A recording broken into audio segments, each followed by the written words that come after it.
hour. I'm Lindsey Baker, host. I will be talking with award-winning documentary filmmaker, Dr. Harsha Atmakuri, who is currently working on a new film that explores the relationship between human rights and animal rights. Also with us is Jason Harris, frequent traveler with Vegan Travel Asia, representing Zach Loves, who is co-producer of the film. Thanks so much for being here, both of you gentlemen. Dr. Hush, I want to get right into this. I know you're working on multiple projects, and we're going to get down into all of that. But what about this particular project attracted you to it? Can you tell us what was your motivation to start this one? Yes, first of all, thank you very much for having me here. And to answer your question, before I became an animal rights activist, I was into human rights activism as well. So I used to be quite active in various kind of issues. So when I became an animal rights activist, the first thing that happened was, I expected the people whom I work with when it comes to human rights would understand the issues of animals, the animal suffering, and the kind of oppression they face. So, however, unfortunately, that is not what I have faced. When I explain these issues, instead of admitting what we are doing to animals, they started ignoring me or avoiding communication with me.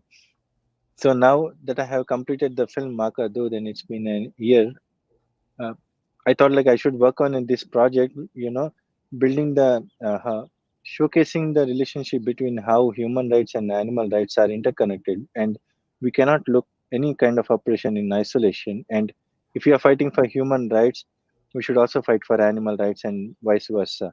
So this is the goal of the film, to see and understand how human rights and human oppression work, and is there an interconnection with animal rights. So the film is an exploration into this. It's almost like an anthropological study or a study of ethnology to learn more about ourselves. I think that's intriguing. Can you talk about the other doctor, and that is actually the person who is the key person through the story, and you follow him on his journey of exploration? Can you talk about that? So the key person in this film is Dr. Faraz Harsini, who is a protein scientist and works for GFI. And I was doing some research on protein in industry, and a lot of people consume meat in the name of protein. So I thought I should connect with Dr. Faraz and see, take his insights on this issue. So while interacting with him, I came to know about his history and his journey. He's a gay man from Iran, and as you are aware that gay people are hanged or stoned to death in Iran, or thrown away from buildings. And right now he has not been in. He has been away from his home for nearly 10 years, and so I felt like he is the perfect person to convey the story. And he, on top of all this, he's also an animal rights activist. He focuses most of his work and his life towards the liberation of animals. So as a director, I felt he's a perfect person to have a protagonist position in our film, because he's the one who has faced issues, um, uh, death threats, and all the issues that we can't even imagine. And despite all those problems he has to tackle, he still decided to focus his time and energy on the liberation of animals. That is what has captured my attention, and I wanted him to be part of this project. So that's how uh, one thing led to another, and I invited him to be part of the film, and he happily agreed to it. Can you talk a little bit about how you started your journey? You were an MD in India, and you made a big turnabout, became an activist and a filmmaker because you wanted to get your story out. And you actually started off with doing mini documentaries on social media. So talk a little bit about that. And then we're going to bring in how you met Scott Lovis of Veg Voyages, and we'll bring that all in a moment. But go ahead, please. So I was working in a corporate hospital 10 years ago in India, and unfortunately, in my experience, I saw a lot of corruption, specifically oriented towards, gaining more profits. So this is something which I felt very bad, and I didn't want to be part of it. So I moved away from clinical field to non-clinical field, and I was working as a drug safety physician and medical writer. So during this period, uh, I turned vegan. I became an animal rights activist, and I used to go to streets and talk to people. On average, on a given weekend, I used to speak to around 50 people. So one day I really got tired, and I felt like maybe I should make a video because that video can speak about these issues rather than me repeating each time. So at that point of time, I made a video with the limited knowledge that I have, and that video luckily has become viral on WhatsApp. So that has motivated me to focus more on making videos, and one thing led to another, and I started making more and more videos for social media and for various organizations. And as time went on, I felt like I need to do more, and I need to YouTube videos is not something that I really want. I want to make a very huge impact for animals. That's when I decided to quit my job and become a full-time animal rights activist. So after I left my job, I did some projects, but it was not very satisfactory. So I decided to make a film instead of making short YouTube videos. Then, while thinking about a topic on which issue that I have to focus, I asked myself, as an activist, what is the biggest challenge for me? So, in my experience of talking with thousands of people, uh, the common issue that I found was it is easy for a non-vegetarian or a meat eater to understand animal rights than a vegetarian in India. So that's when I decided to focus on dairy, and that's how we made the film on dairy industry in India called Maka Doodh. In English, it's called Mother's Milk. So now that project is over, I decided to move on with more projects.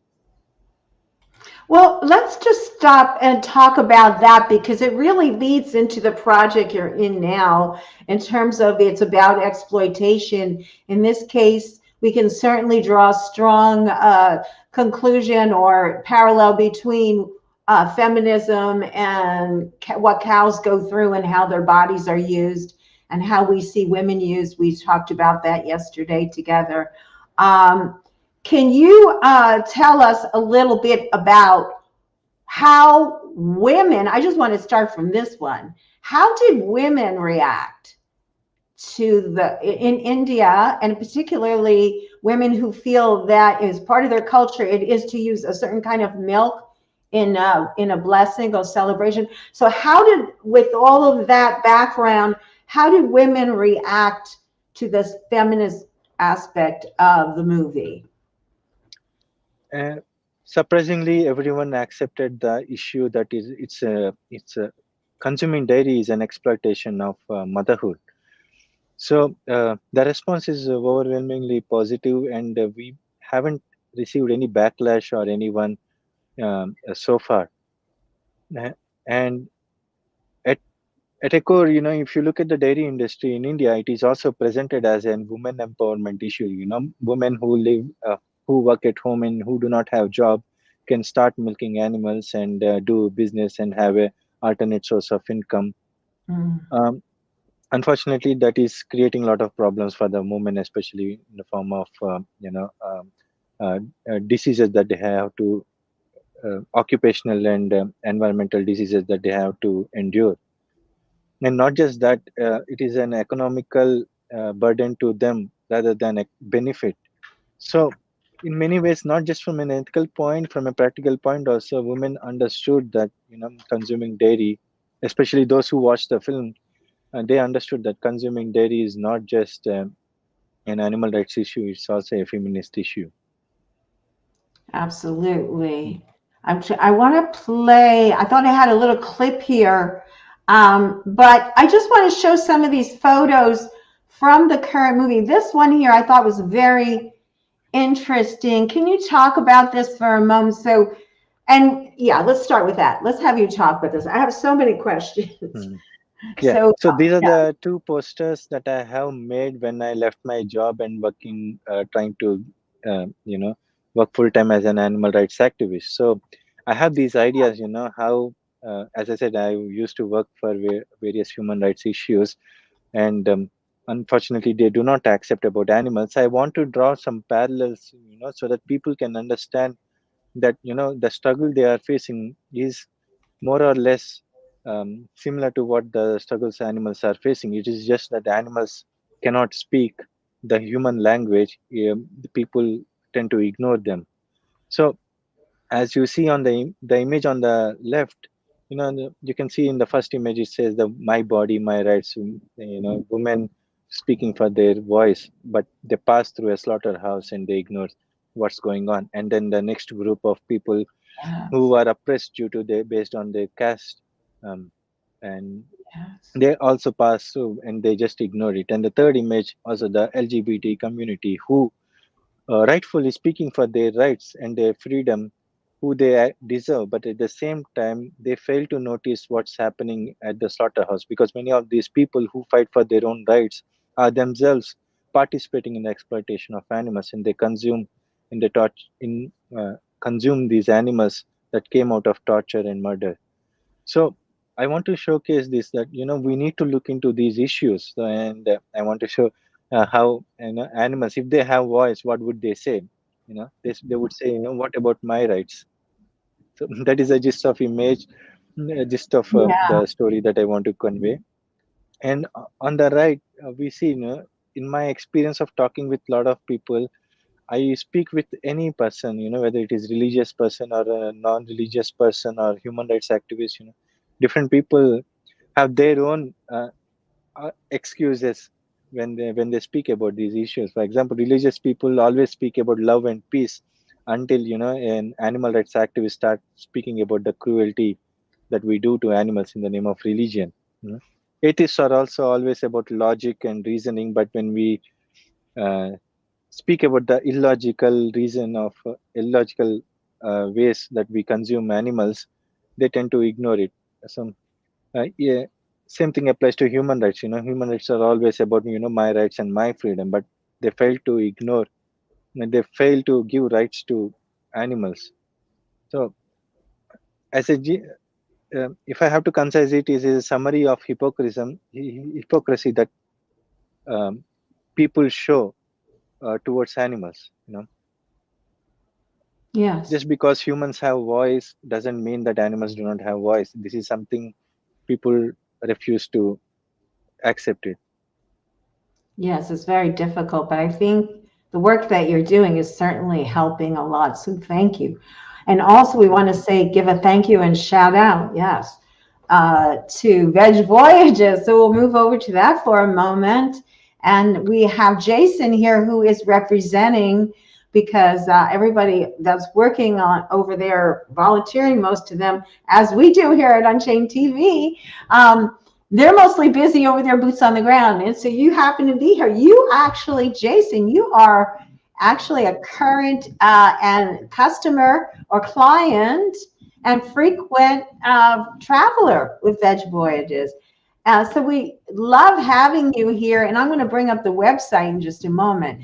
But thank you for coming. Tell us a little bit for folks that don't know what Veg Voyages is. Tell people about it if you would. Absolutely, Lindsay. Thank you for having me on your platform. I really appreciate it. I'm honored to be here, and I'm also honored to be assisting Harsha with his time here in Los Angeles as he's working on the new project that he just discussed with you. So, my name is Jason Harris. I'm from Pasadena, California. I've been vegan for 8.5 years. I learned about Veg Voyages back in 2016 at North Hollywood Veg Fest. Someone was passing out flyers, brochures, and so I was able to pick one up, and I kind of went into my nightstand for a little while, and then eventually I was like, I want to start traveling, but as a vegan, that could be challenging because different cultures have different sauces and different things they put in their food that may not be vegan. So I want to make sure that I'm traveling safely as a vegan. And so that's when I looked up the Veg Voyages website. And I did my first trip back in 2018. and I've just completed my 9th trip. Just this last month, I returned. So like after the pandemic, we were all holed up for a while. So I just had that wanderlust in me. So I needed to really enjoy the vegan experience. And thankfully, Veg Voyages made it through the pandemic by doing a lot of foundation work. So actually, Veg Voyages rebranded themselves a couple of years ago as a travel company for Vegan Travel Asia, which focuses on South Asia as well as Southeast Asia. But the Veg Voyages brand remained as a 501(c) nonprofit corporation. And so essentially what they're doing is diverting 50% of the profits of Vegan Travel Asia go into the Veg Voyages Foundation. And then there's all volunteer work. So like Harsha said, we volunteer our time to get these projects out to the public. And so there's a lot of activism in my vacation. I actually say my vacation is my activism, because when I travel with Veg Voyages, Vegan Travel Asia, we're going to these places where they have certain needs, whether it's educational needs, whether it's clean water needs, whether it's animal preservation efforts or sanctuaries and things of that nature. So virtually every destination you go to with Vegan Travel Asia is 100% vegan. And not only that, we do a lot to do carbon offsets so that we are maintaining a carbon neutral imprint when we make these travels across the ocean from the US primarily into South and Southeast Asia. So as an example, in Nepal, Yes. the Veg Voyages Foundation donates stoves to local villages in remote communities where women are traditionally the ones cooking the meals, but they're cooking over wood burning stoves or over they use cow dung as a fuel for fire. And so that's off-gassing the methane. And so we introduce induction stoves to those communities and teach them how to use them, so that there is not as much respiratory illness. Because what's happening is when they cook over the wood burning stoves, they're inhaling these fumes, and they're cooking every day, multiple times per day. And so the hospital wards are full of women with respiratory issues and young girls who are being taught how to cook. So that's just one example of a tangible that we are doing to improve the lives of people around the world, and also spread the word of veganism through that medium. So we're planting trees, like I said, to offset carbon. We're developing vegan curriculums for children. So there's actually a school in Cambodia that Veg Voyages funded the vegan curriculum for the students there. So they're learning that.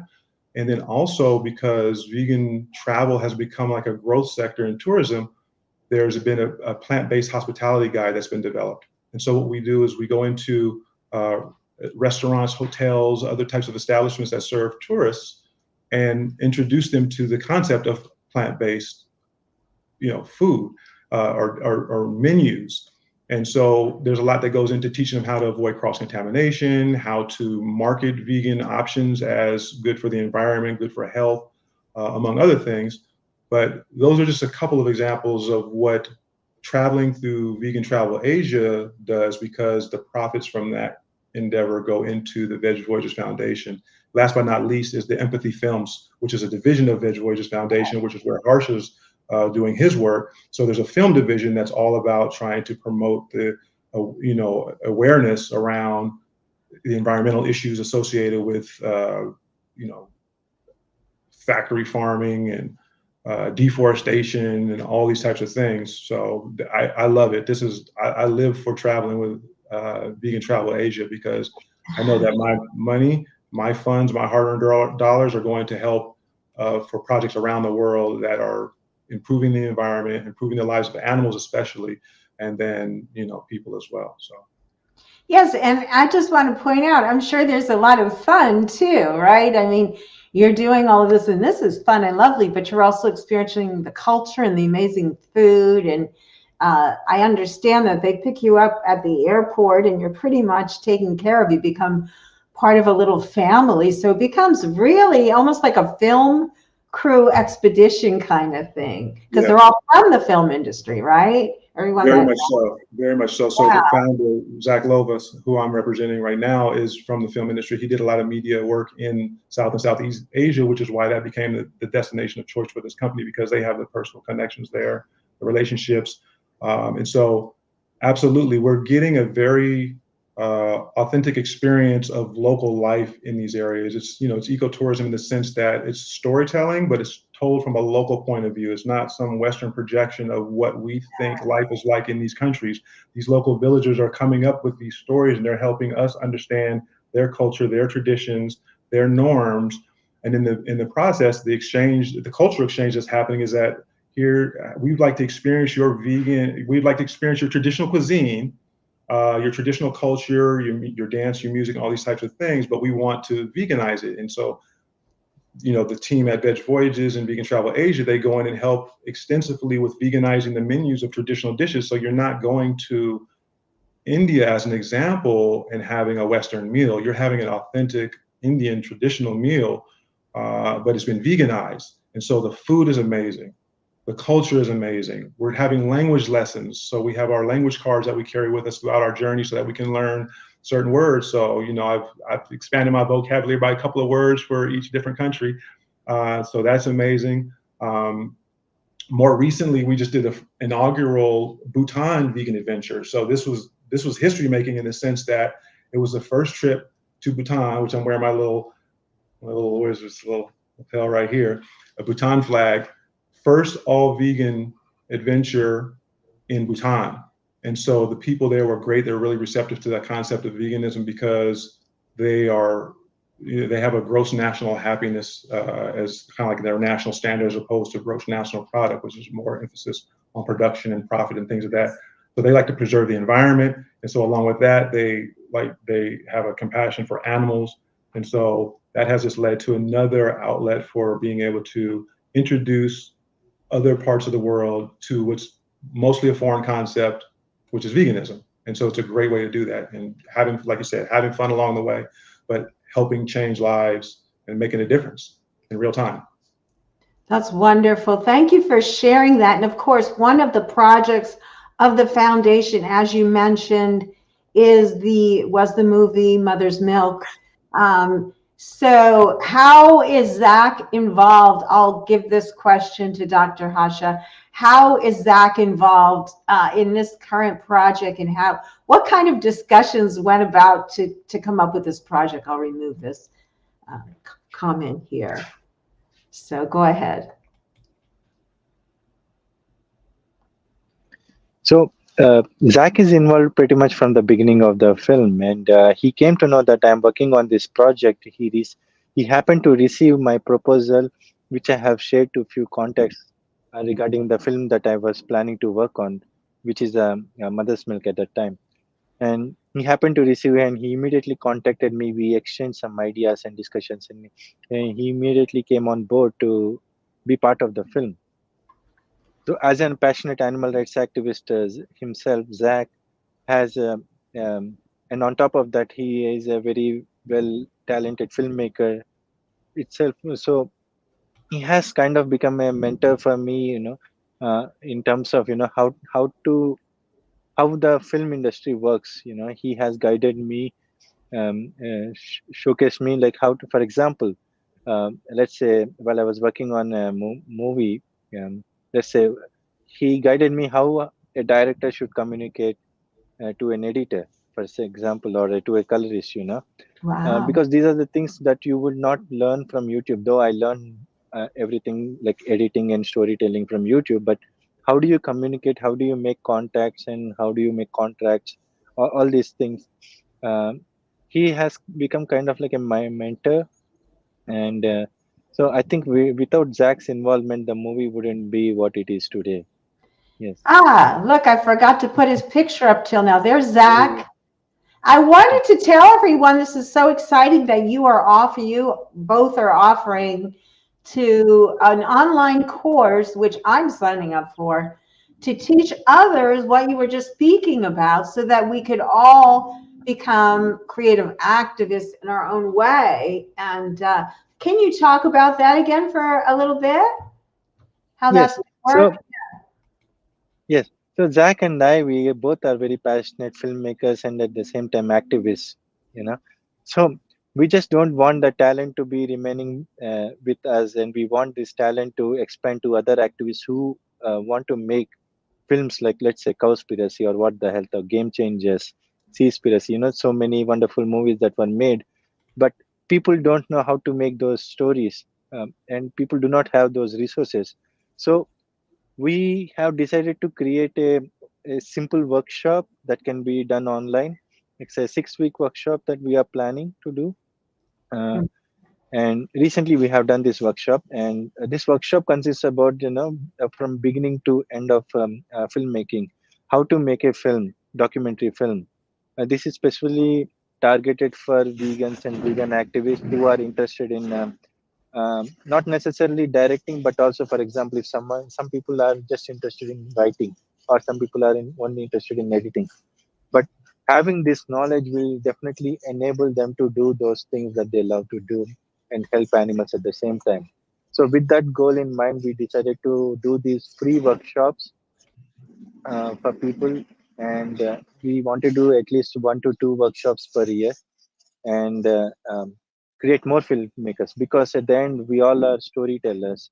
And ask any vegan, who most majority of the vegans say that they turned vegan because they saw this movie some time ago. Like, for example, I saw Cowspiracy 3 years ago, and I was shocked by the environmental destruction, and that is happening through my diet. So I decided not to consume any animal products. So this is just one example. There are thousands and thousands, probably millions of such examples. And if we have more storytellers, I think this will enable animal rights movement expand faster.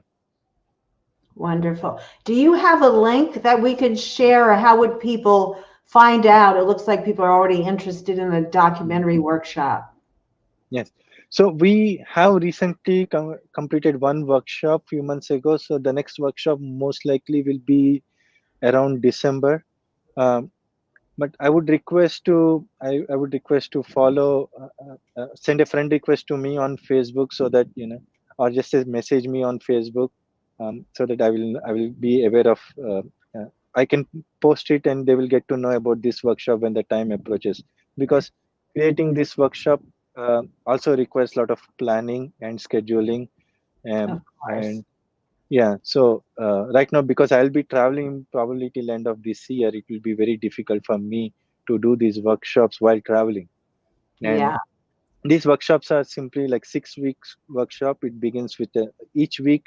It's like 2 hours, uh, part presentation, part Q&A with the people who are participating.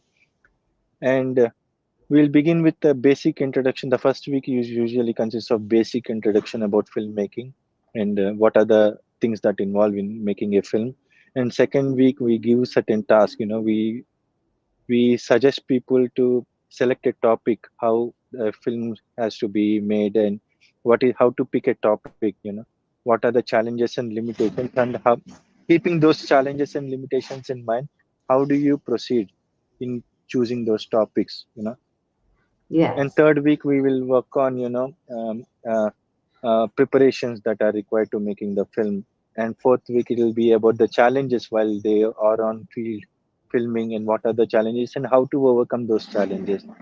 Fifth week we'll discuss about editing, and sixth week, by the end of sixth week, we give uh, the workshop consists of, by the end of this workshop, each participant has to make a 5-minute short film on their own, and the sixth week consists of reviewing that short film and giving a feedback. So if you make a 5-minute short film, this will help you understand how to make a, like a feature and film, 60 minutes or 90-minute feature Yeah. length film. Yes. Wow, that's going to be just amazing. I'm really looking forward to that. And I know a couple of other people that are as well. Yes. So, Because go ahead. I'm sorry. Go ahead. sorry, because if you want to learn the same things on, let's say, on a film school, it will be costing thousands and thousands of dollars. I think at least if people know the basics and how to look for the right information on their own, without any cost, I think this will be very helpful for them to become filmmakers without spending much money, which is which is how we wanted these workshops to be. Right. You want to make it affordable so everyone that wants to participate has the opportunity to do so. Yeah. Yes. So why don't you talk a little bit about your other projects, and then I'm going to bring Jason back in and each of you back in. We're almost out of time, believe it or not, but bring you each back in to talk a little bit more of anything we had not yet covered. But go ahead and tell us about your other projects first. So yeah, there are a couple of projects we are in total we are working on 3 projects simultaneously. One is of course the social justice issue, and the other 2 projects are on Buddhism and wildlife exploitation, especially in Southeast Asia. So coming to Buddhism, a lot of people assume that because of the teachings of Buddha, they assume that Buddhists are vegetarian or vegan. Unfortunately, that is not the case. And in fact, if you meet any Buddhist, um, majority of the Buddhists, I would say 99.999% of the Buddhists are not even vegetarian. Wow. And the common excuse they give is just like in India, the dairy has become such an addiction that the people give certain excuse like these things doesn't happen in our village, so it's okay to consume milk. Similarly, when it comes to Buddhism, they say that oh, I didn't kill the animal, so it's okay to eat. Or someone has given me the meat as a alms, so I'm okay to eat. So these are the kind of excuses that these monks and people give. So we want to explore on these aspects, and especially because the first precept of Buddha is avoid killing of animals. So it's a violation of this first precept by Buddhists. So we want to explore this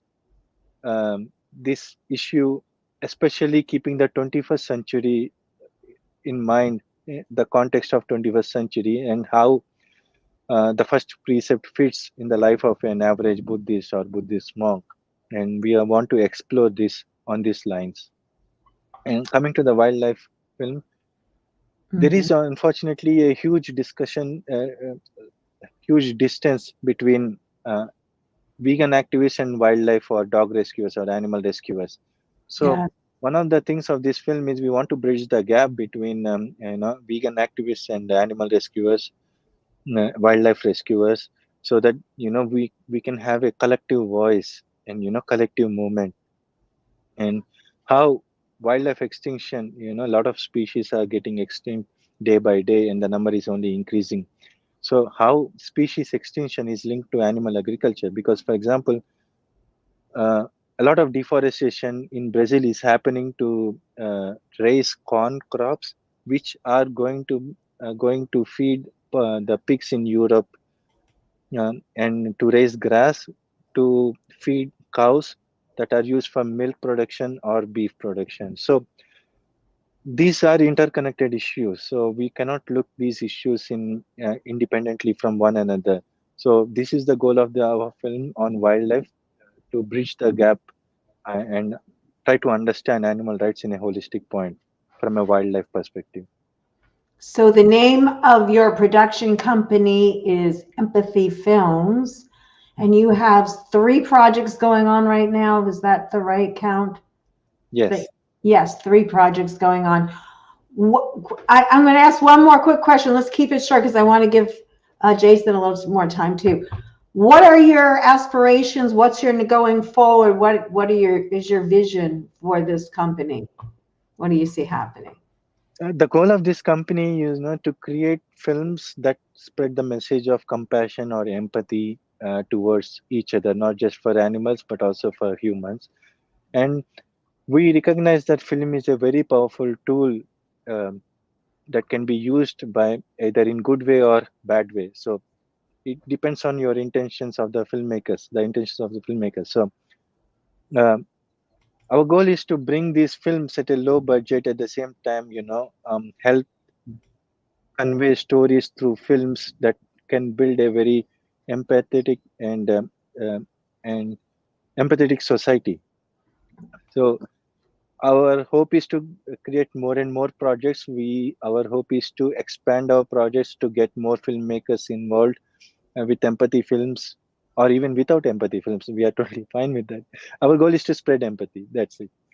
Yeah, I love that. I love the non-competitive, cooperate, don't compete, and we will all benefit multifold, right? I mean, that's some of the words of some of the greatest philosophers.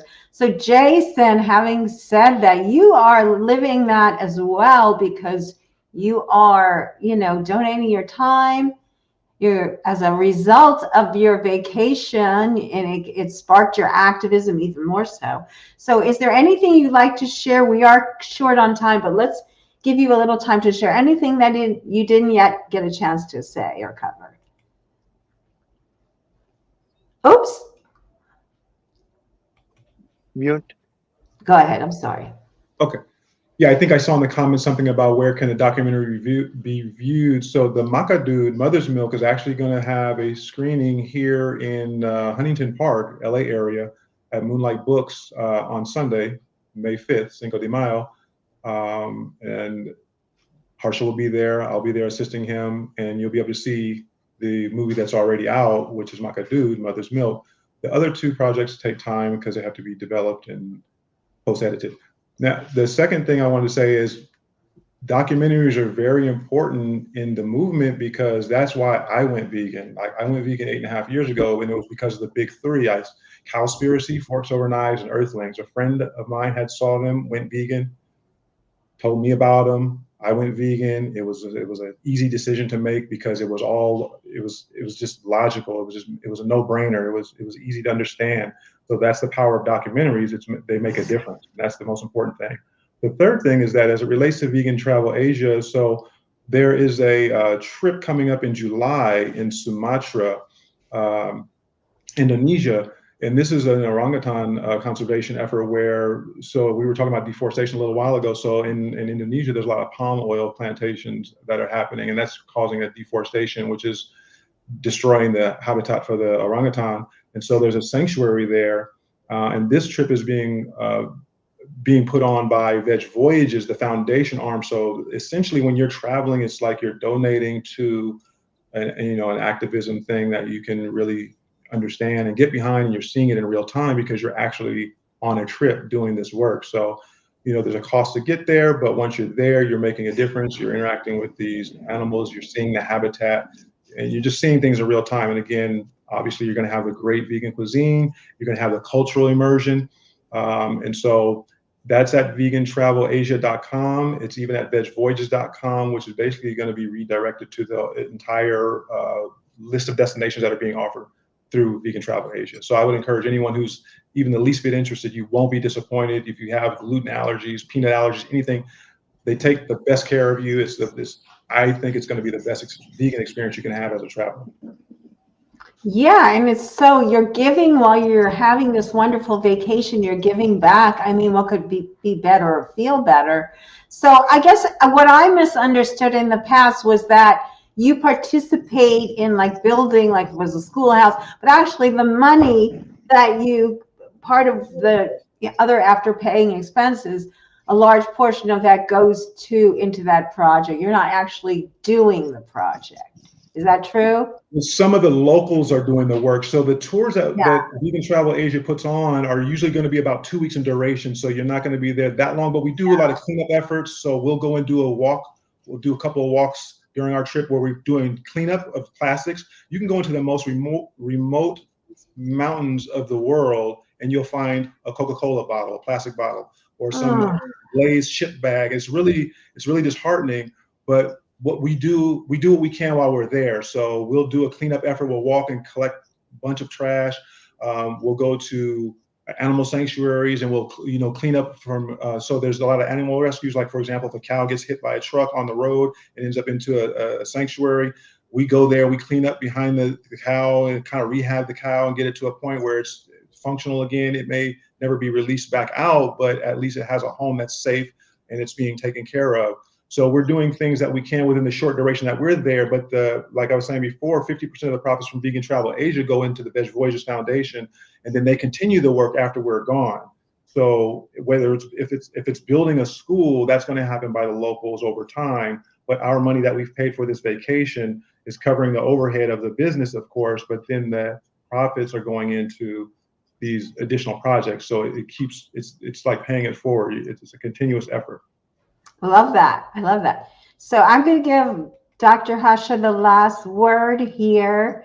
Tell us whatever you feel is important that we have not covered that you think the audience should know about, please. Sorry, could you repeat your question? Yes. Anything that we haven't spoken about in regard to your activism work, your film work, your needs perhaps for funding, anything like that you want to wrap up with or not forget to share with us. Yes. First of all, yeah, thank you very much for having me again. And so I always say, there always comes a moment for any activist or any person, they will get tired of doing activism or any work. So my message to them is, I have a simple exercise that I do, like in case you have this burnout or, these things, I just simply close my eyes and try to visualize the image of an animal that is being slaughtered. And within just maybe 5 seconds or 10 seconds, I just open my eyes and, revitalize myself and start doing the work. I think this simple exercise people can do or follow, Yeah. so that it keeps you more motivated. Second thing I would like to suggest is, no matter how small or a big work you are doing, don't ever feel that you are doing small work, but always please focus on the final goal. And I think if you are persistent, you will achieve that, and it will bring great results for the movement. And yes, if anyone is interested to contact us, we are very happy to communicate, and you can reach out to us on contactempathyfilms@gmail.com. And of course, yeah, making movies is an expensive thing, so we try to make movies as little cost as possible. So we always look for producers who are interested in making films. So if you are one of them, please feel free to reach out to us. We'll be very happy to have you. That's amazing. Well, thank you both for the wonderful work that you are doing. Thank you to Veg Voyages for the fabulous work, Scott Loves and everyone on his team, Sova, etc. I don't want to leave anyone out. And like you said, everyone has a voice. Everyone can use their voice to do good. And you guys, all of you are a great example. So thank you for being on. We will add links to the lecture for Sunday. So in this link, I will add a link if you can provide me with that. So if anyone wants to know about the event on Sunday, just go to the Facebook account and you'll see the link there on facebook.com/Jane Velez Mitchell. Okay. Thank you again. Thank you. And we'll end the stream now, but guys, stay on for just a moment if you would. Bye, everyone, and thanks for watching. See you next time.